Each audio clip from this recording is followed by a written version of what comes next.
পররাষ্ট্রমন্ত্রী সারা বিশ্বে ঘুরে বেড়াচ্ছেন জাতিসংঘের প্রেসিডেন্সি পদে। আমাদের এই জ্বালানি সংকটের ব্যাপারে উনি কি ভূমিকা পালন করছেন আমরা সেটা জানি না। উনি বহু নির্যাতনের পরে উনি সংসদ সদস্য হয়েছেন, ওনাকে আমি সাধুবাদ জানাই। কিন্তু উনি তো ব্যারিস্টার মানুষ, লয়ার মানুষ, ওনার সম্পূরক প্রশ্নের অর্থ বোঝা উচিত, কারণ সম্পূরক প্রশ্ন এটা ছিল না। মাননীয় স্পিকার, আপনাকে ধন্যবাদ। মধ্যপ্রাচ্যের সাথে সম্পর্কর স্থপতি হচ্ছে শহীদ প্রেসিডেন্ট জিয়াউর রহমান। আজকে সেই মধ্যপ্রাচ্য আগুন জ্বলছে। যুদ্ধ বিগ্রহে আমাদের বাংলাদেশের নাগরিক সেখানে মৃত্যুবরণ করেছে। জ্বালানি সংকটে বাংলাদেশে ইতিমধ্যেই 3 জন লোকের মৃত্যু হয়েছে জ্বালানি বিক্রি বিষয়ক বিরোধ নিয়ে। আমার প্রথম প্রশ্ন, জিয়াউর রহমানের সন্তান মাননীয় প্রধানমন্ত্রী এই সংকট নিরসনে কি ভূমিকা পালন করছেন? পররাষ্ট্রমন্ত্রী সারা বিশ্বে ঘুরে বেড়াচ্ছেন জাতিসংঘের প্রেসিডেন্সি পদে, সেখানে আমাদের এই জ্বালানি সংকটের ব্যাপারে উনি কি ভূমিকা পালন করছেন আমরা সেটা জানি না। এই বিষয়ে মাননীয় সদস্য, মাননীয় প্রতিমন্ত্রী, আরেকটি প্রশ্ন করতে হবে। একটা question, you are allowed to ask one question only.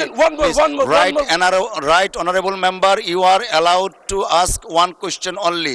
Thank you.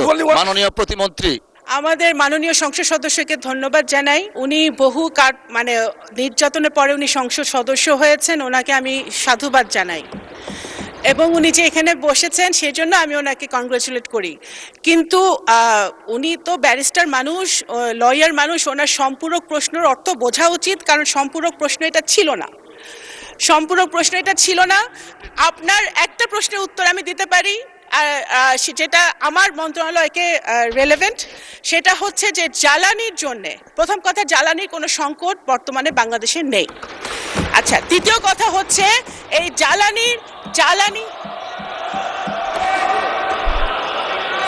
মাননীয় speaker, honorable members, may I humbly request all of you, honorable members, please, জি মাননীয় প্রতিমন্ত্রী, আপনি আপনার বক্তব্য অব্যাহত রাখুন।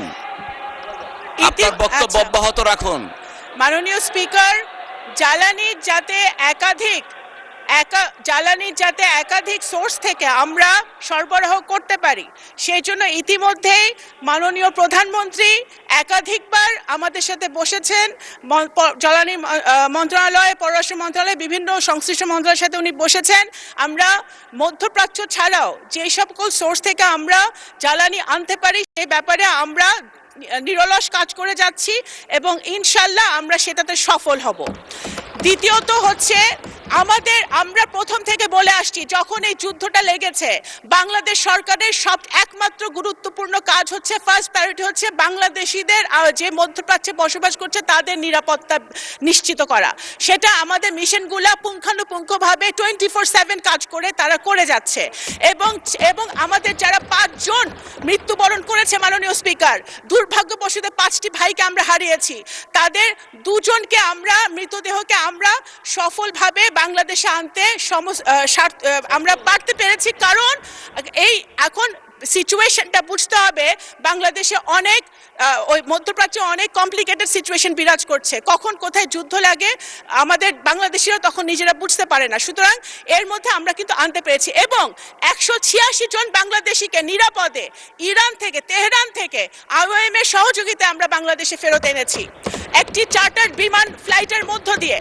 সুতরাং বাংলাদেশ সরকার, বাংলাদেশিরা, নাগরিকরা পৃথিবীর যেখানে আছে নিরাপদে আছে কিনা সেটাই আমাদের একমাত্র প্রায়োরিটি এখন বর্তমানে। ধন্যবাদ মাননীয় স্পিকার।